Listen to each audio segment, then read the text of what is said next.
falou tanto em aposentadoria nesse país. Também pudera. O governo, e não é só esse não, viu? Os outros também, fala que é preciso mudar as regras, que a Previdência tem um déficit de quase 150 bilhões de reais. Mas especialistas discordam. E não é de agora não, viu? Já faz tempo. Eles dizem que tem muito dinheiro para entrar na conta, principalmente se forem cobradas as dívidas que pessoas físicas e jurídicas têm com a União. Nós temos dinheiro suficiente para garantir no mínimo 2 ou 3 anos dessa necessidade de financiamento que o governo fala. Anualmente nós temos tido já há anos algo em torno de R$500 bilhão de sonegação. A corrupção é um excelente negócio no nosso país. Afinal, a Previdência tem ou não tem um déficit? Para esclarecer a questão, o Senado criou uma CPI que vai investigar a contabilidade da Previdência Social. Nesta audiência pública, foram ouvidos auditores fiscais do Trabalho e da Receita Federal.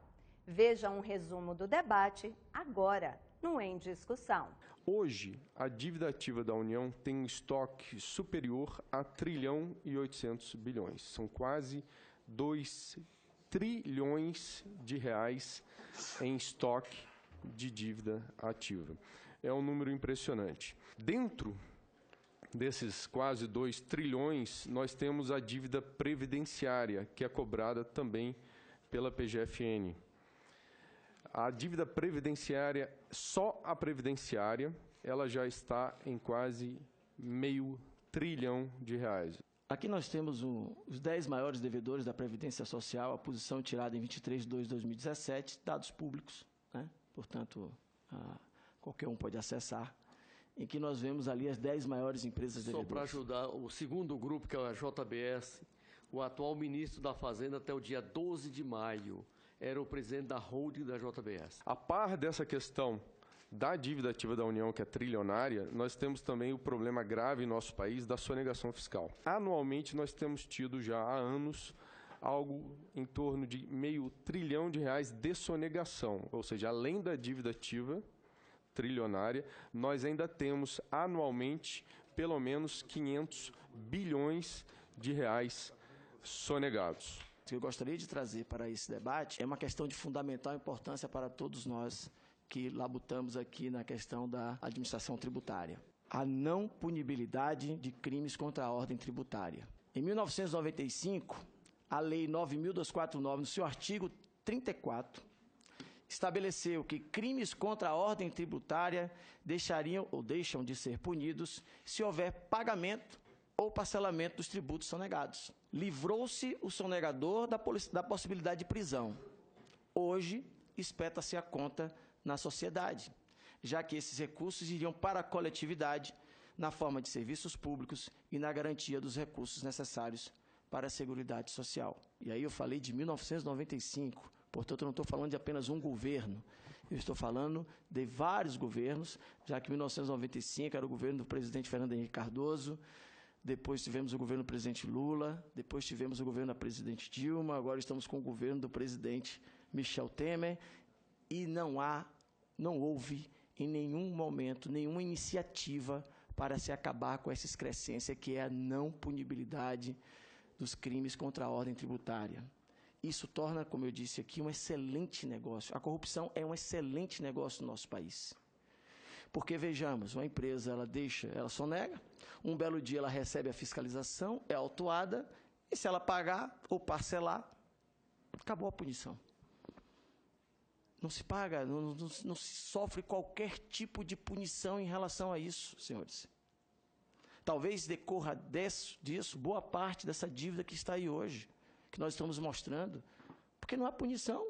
Estava marcado para o mesmo horário dessa CPI, a Comissão Mista da Medida Provisória 766 de 2016 sobre o Programa de Regularização Tributária, vulgarmente conhecido como Refis, né, concedendo descontos nas multas, nos juros, nos encargos, enfim, da dívida pública e da dívida ativa da União.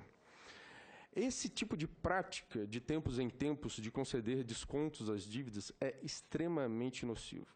Porque o devedor ele sabe que se ele não pagar hoje, dentro em breve, e muito breve, ele terá uma benesse do governo, uma benesse oficial, com um programa de financiamento, de parcelamento, enfim, que dá descontos praticamente, às vezes de 100% de juros, multa, encargo legal. Juros, multas e encargos são essenciais para que o devedor que não paga em dia seja compelido a fazê-lo, para que ele possa pagar em dias. Tivemos um caso de um grande devedor que disse isso abertamente. Ele falou, eu estava com uma situação de descapitalização, precisava investir na empresa, declarei o meu tributo, ou seja, não cometeu crime, mas não paguei. Ele se capitalizou com o dinheiro do povo, com o dinheiro do tributo, porque é melhor do que pegar dinheiro no banco com as instituições financeiras. Então, ele esperou o próximo refis, aderiu ao refis, mas durante esse tempo ele tinha o tributo dele declarado, ou seja, ele não tinha sonegado, não tinha cometido crime, estava apenas inadimplente, teve o perdão das multas, dos juros com o refis seguinte e voltou a essa situação. Mas eu acho que, nesse particular, a questão é mais grave. O relator da MP 766, que acabou de ser aprovado aqui no mesmo horário, ele deve mais de 67 milhões de reais à União. É um grande devedor. E ele não só votou, como ele foi o relator. Só lembrado para... Quem é o relator mesmo? É o Newton Cardoso, de Minas Gerais. E esse grande devedor, o que acaba de apresentar no seu relatório, que foi aprovado por unanimidade? Descontos de 99% dos juros, multas, encargos, etc. Ou seja, 99%? 99% ele acabou de se autoconceder, aprovado por unanimidade na comissão. Ou seja, fazer reforma da Previdência, dizendo que a conta, mais uma vez, tem que ser paga pelo trabalhador, existindo um montante trilionário de recursos disponíveis, é muito delicado.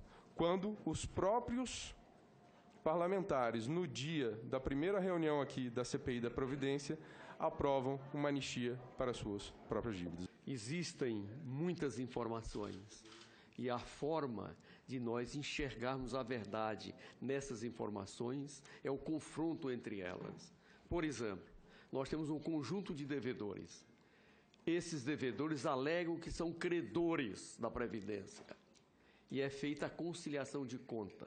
Estou falando do Banco do Brasil e da Caixa Federal. Ao mesmo tempo em que eles devem à Previdência, eles são credores da Previdência. Tem divergência sobre algumas rubricas e é pedido à Advocacia Geral da União que apresente o parecer de conciliação. Como esses pareceres não andam rápido, um lado e outro ajuiza as suas ações para tentar chegar a um consenso. Por isso, é necessário que olhe sobre essa ótica, para que a gente, no dia de amanhã, senhor presidente, senhor relator, não venhamos a atribuir coisas equivocadas aonde não existe. Nós temos denunciado o Simprofaz, já há uns 4 anos, através do sonegômetro, que existe um sucateamento deliberado da Procuradoria-Geral da Fazenda Nacional. A Procuradoria da Fazenda Nacional tem uma estrutura precária, não tem quadro de servidores e não se compreende como um órgão que dá um retorno 800 vezes maior do que o valor investido, por dados oficiais, encontra-se cada vez mais nessa situação. E o Simprofaz denuncia que esse sucateamento é deliberado, justamente para que os grandes, os poderosos, que financiam ilegalmente campanhas e que só negam, não sejam responsabilizados. E coincide que são financiadores de campanha? Sim, inclusive há muitos dos que participaram da Lava Jato que são grandes devedores também. Nós já percebemos, e isso está ficando cada vez mais claro, é que existe um intuito óbvio de privatizar a dívida ativa da União. Embora a Constituição diga que essa cobrança é privativa da PGFN, existem 1000 manobras, inclusive várias proposições legislativas que tramitam aqui no Congresso Nacional, no sentido de ceder, securitizar, entre outras terminologias mais, que se dá para, no fundo, terceirizar e privatizar mesmo a dívida ativa da União. Mundo afora, principalmente nos países desenvolvidos, a cobrança da dívida ativa, assim como está na nossa Constituição, é a expressão do poder de império do Estado. Ao contrário, no Brasil, tudo está sendo feito para destruir a Procuradoria, para que em breve nós possamos privatizar essa dívida. E os bancos privatizaram, inclusive, para o sistema financeiro. E os bancos são grandes devedores da União. Ou seja, nós privatizaremos a dívida ativa da União, nós cederemos a dívida ativa da União para que os grandes devedores cobrem a dívida ativa da União. Se o trabalho... Cobrar deles mesmos. Exato, eles vão cobrar deles mesmos, ou seja, não vão cobrar deles mesmos. Ano passado, em 2016, eu acho que Vossa Excelência lembra, tramitou lá no plenário o PLS 204 de 2016, que trata da securitização da dívida. Por pouco, por muito pouco, ia sendo aprovado por acordo quando nós pedimos verificação de quórum. E aí houve recuo. Ou seja, desmonte total da recuperação da dívida pública. Isso é uma cretinice, não é? Que deixa a gente assustado, né? Até onde nós vamos chegar. Todos os anos, bilhões de reais são descontados do salário dos empregados, aqueles 8% a 11% que cada um contribui, mas não são repassados pelos empregadores aos cofres da Previdência. É o que se chama de apropriação indébita previdenciária. No ano de 2012, por exemplo, nós deixamos de arrecadar pouco mais de 15 bilhões de contribuição previdenciária do empregado. Em 2013, pouco mais de 21 bilhões. Em 2014, 24 bilhões. Em 2015, 46 bilhões. Se eu somar só o que não foi recolhido a título de contribuição previdenciária dos empregados neste período, de 2012 a 2015, eu teria ali mais de 108 bilhões de reais não arrecadados. Agora, o que assusta mais é saber que este número que aqui trago, ele é um número conhecido pelo governo federal, porque ele é um número declarado pelo devedor. O devedor, ele informa nas guias GFIP aquilo que ele ou recolheu ou que deve, mas não recolheu. Os dados da série histórica que trago, eles apresentam a lastimável tendência de piora do quadro. Porque nós saímos de 2012 com 22% de ineficiência arrecadatória para 35% em 2015. Isto significa que, ao invés de, diante desta constatação fática, o governo federal enfrentar essa realidade, ele demonstra que a ignora, que a despreza, de maneira a permitir o seu incremento ano após ano. Então, isso é pior do que o fato propriamente aí constituído. O Ministério do Trabalho, especialmente a fiscalização do trabalho, ela sofre um processo de sucateamento que chegou hoje, depois de 20 anos, ao mais baixo número de auditores fiscais do trabalho. Hoje, nós somos em torno de 2.400 auditores, quando, segundo estudos técnicos da própria Organização Internacional do Trabalho, dão conta de que, para enfrentar a população economicamente ativa e todos os problemas que circundam o mundo do trabalho no Brasil, nós necessitaríamos de ter hoje 8.000 auditores fiscais do trabalho, e nós temos 2.400. Fiscalização de todas as normas trabalhistas e de segurança e saúde no trabalho, combate ao trabalho escravo, combate ao trabalho infantil. Nós temos uma constatação também decorrente da formalização de vínculos. Hoje, o Brasil, ele tem um estoque de trabalhador empregado sem carteira assinada de 16 milhões. Ele é empregado, está empregado numa empresa, não é no setor informal, não é na informalidade, é empregado numa empresa formal sem carteira assinada. Se o governo federal trabalhasse para dar conta de acabar com o trabalhador sem carteira assinada, ele teria, só de contribuição previdenciária do empregado, 384 bilhões, senador, arrecadado de maneira adicional, assim como conseguiria arrecadar 135 bilhões de FGTS, em razão desse estoque alarmante e preocupante de empregados sem carteira assinada. O dinheiro da Previdência está dentro de um grande conjunto que é a Seguridade Social. Ele também inclui a área da saúde e a assistência social.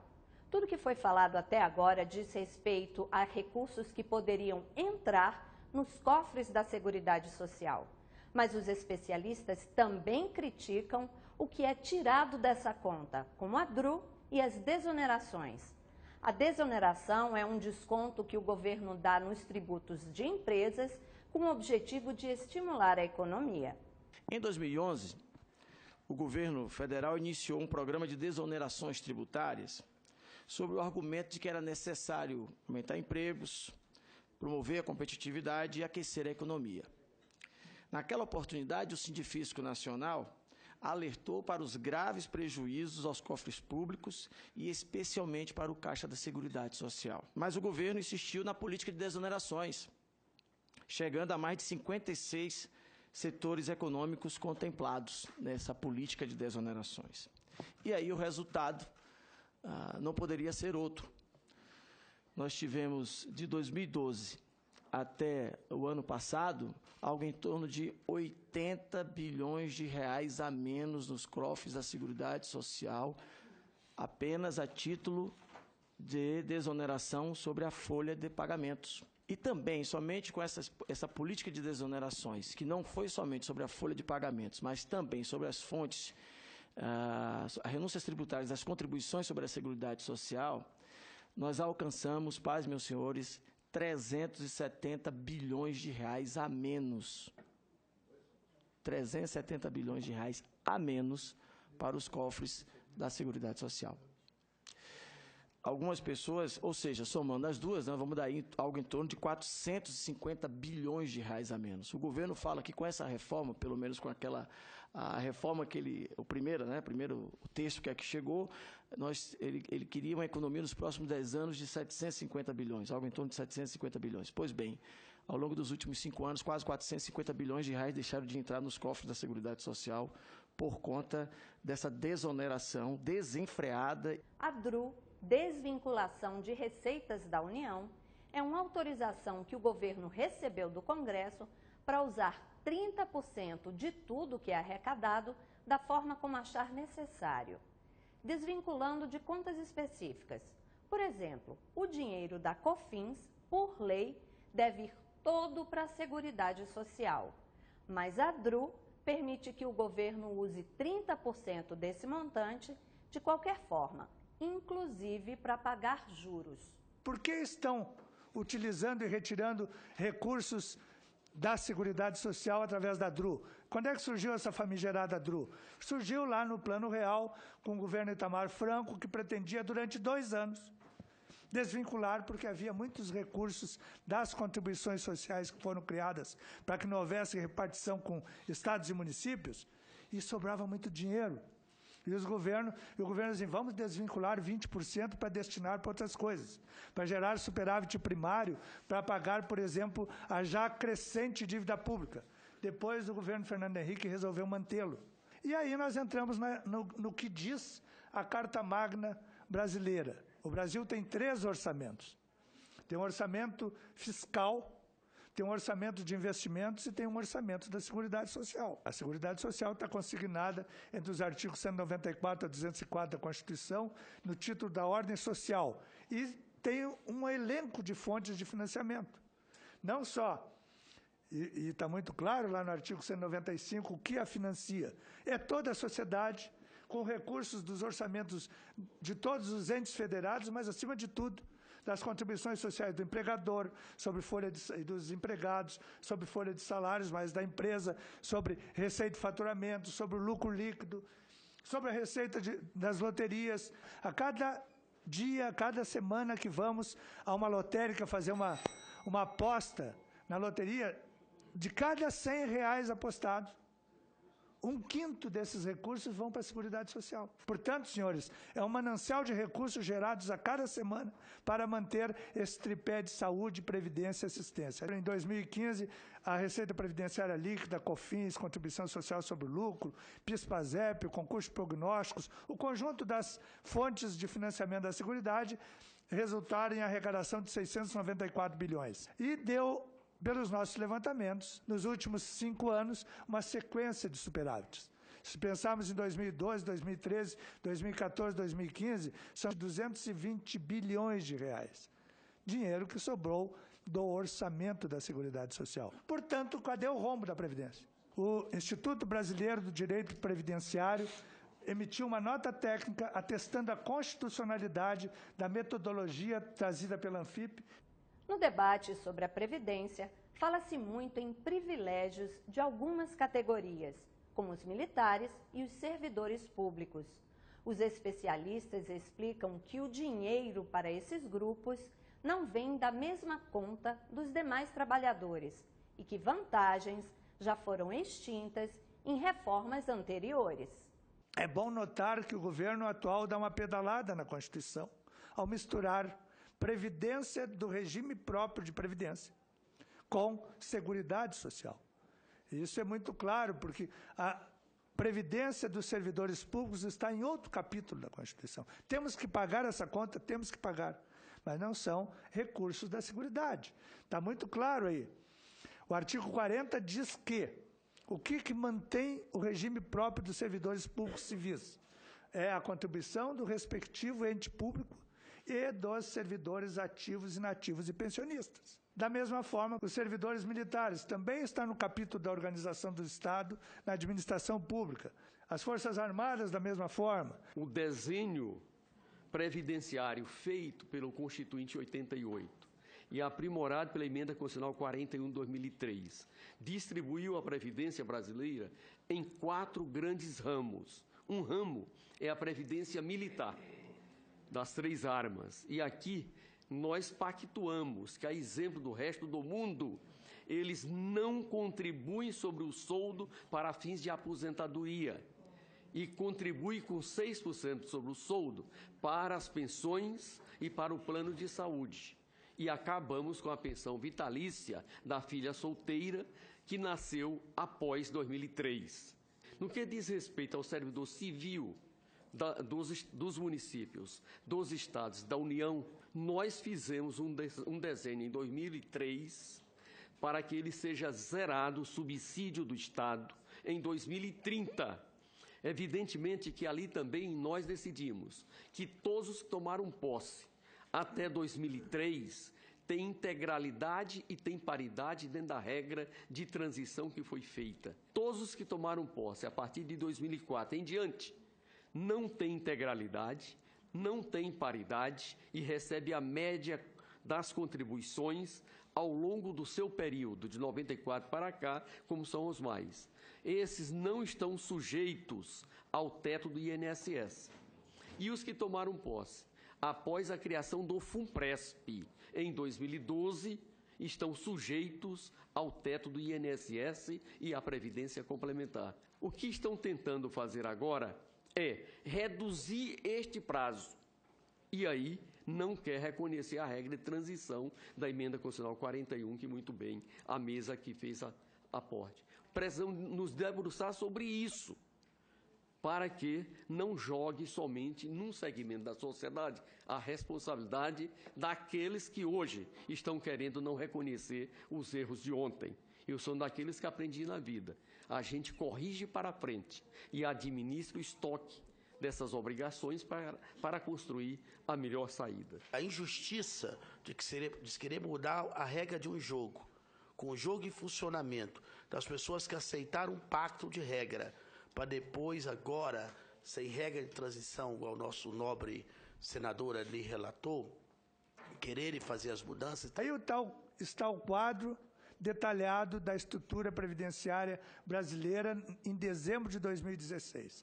Nós temos aí, os senhores podem ter a clareza, o governo diz assim, gastamos 13% do PIB com aposentadoria. Vejam que não é bem assim. No regime geral INSS, mais os benefícios de prestação continuada, o valor arrecadado das contribuições previdenciárias, cotejado com benefício, dá uma necessidade de financiamento de 46 bilhões. Na área rural, de 105 bilhões. Nos regimes próprios dos civis, 43 bilhões. Nos militares, 34. Os estados, o único que é superavitário em tese pelos números oficiais é o conjunto dos regimes próprios dos municípios. Mas o governo diz que ele gasta com aposentadorias 13% do PIB. Mas quem é que contribui? Quem contribui para essa previdência são os próprios trabalhadores, os próprios servidores, os empresários. Portanto, nós não podemos pensar que há efetivamente um desembolso do governo de 13% do PIB, muito pelo contrário. A complementação no conjunto das 3 esferas de governo, dos 3 poderes, chega próximo de 4,9%. A Previdência rural, como nós chamamos, essa daqui foi feita para ser sempre subsidiada. E ela está dentro da Seguridade Social. E esta rural tem uma série de entidades que podem contribuir e não contribuem. A exemplo da emenda constitucional 33 de 2002. Nós precisamos revogar essa emenda constitucional para que o agronegócio exportador volte a contribuir com a Previdência Rural e, com isso, diminuir a demanda que está na Seguridade Social. E deixar totalmente o BPC dentro da Seguridade Social. Porque ali é uma ação do Estado para com o pobre do pobre. O debate da Previdência ele tem que ser feito de forma honesta, de forma transparente, não sob o fácil falacioso discurso de déficit, nem tampouco utilizando argumentos emocionais, mas apontando as fragilidades e deficiências do sistema e os erros na gestão dos recursos ao longo dos anos. Eu tinha uma expectativa dessa nossa primeira audiência pública, eu diria que ela superou a expectativa. Vamos esperar as outras, vamos ouvir sim o contraditório. A gente começa um debate de baixo para cima, discutindo as estruturas. Aqui ficou comprovado para mim, o Brasil todo está assistindo essa audiência. Pode ter certeza que só da estrutura resolve. O Em Discussão fica por aqui. Você pode rever este e outros programas pela internet. É só acessar senado.leg.br/TV.